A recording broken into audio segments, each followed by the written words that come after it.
Welcome to new TV Telugu. మహాకుంభమేళాలో ఓ వ్యక్తికి సంబంధించిన వీడియోలు సోషల్ మీడియాలో తెగ వైరల్ అవుతున్నాయి. ఎలా అంటే తెలుగు రాష్ట్రాల్లోనూ ఆమెకు ఇప్పుడు చాలా మంది ఫ్యాన్స్ అయిపోయారు. ఇంతకీ ఆమె ఎవరు, ఎందుకంత వైరల్ అవుతోంది అనేది ఇప్పుడు తెలుసుకుందాం. ఉత్తరప్రదేశ్ లోని ప్రయాగ్రాజ్ లో మహాకుంభమేళా ఘనంగా జరిగింది. అయితే ఇక్కడ ఎవరు ఊహించని ఒక వ్యక్తి మాత్రం బాగా వైరల్ అయింది. ఆమె పేరు మోనాలిసా. మధ్యప్రదేశ్ లోని ఇండోర్ కు చెందిన వ్యక్తి ఆమెకు సంబంధించిన వీడియోలు, ఫోటోలు ఇప్పుడు సోషల్ మీడియాను షేక్ చేస్తున్నాయి.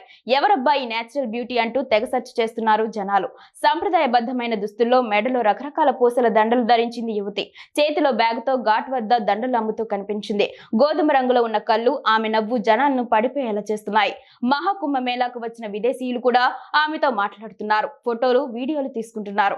అందరికీ నవ్వుతూ మోనాలిసా సమాధానమిస్తున్న వీడియోలు సోషల్ మీడియాలో వైరల్ అయ్యాయి. ఇన్స్టాగ్రామ్ మొత్తం ఆమె వీడియోలు, ఫోటోలతో నిండిపోతోంది. సెల్ఫీలు, వీడియోలతో ఆమె చుట్టూ జనాలు చేరుతున్నారు. ఆమె కళ్ళు చూసి పడిపోతున్నామని జనాలు కామెంట్స్ చేస్తున్నారు. ఓ వీడియోలో ఆమెకు పెళ్లైందా అని ఒక వ్యక్తి ప్రశ్నించారు. యువతి మాత్రం హుందాగా తల్లిదండ్రులు చూసిన వ్యక్తిని పెళ్లి చేసుకుంటానని సమాధానమిచ్చింది. ఈ మోనాలిసా సోషల్ మీడియాలో సెన్సేషన్ అయిపోయింది. ముఖ్యంగా ఆమె కళ్ళకు సంబంధించిన కామెంట్స్ ఎక్కువగా వస్తున్నాయి. ఆ కళ్ళు ఎంత అందంగా ఉన్నాయి అంటూ నెటిజన్లు పెద్ద ఎత్తున కామెంట్లు చేస్తున్నారు. మొత్తంగా కుంభమేళాలో మోనాలిసా తన చక్కని కళ్ళతో, నేచురల్ అందంతో ఒక రేంజ్ లో సోషల్ మీడియాలో ఫేమస్ అయిపోయింది.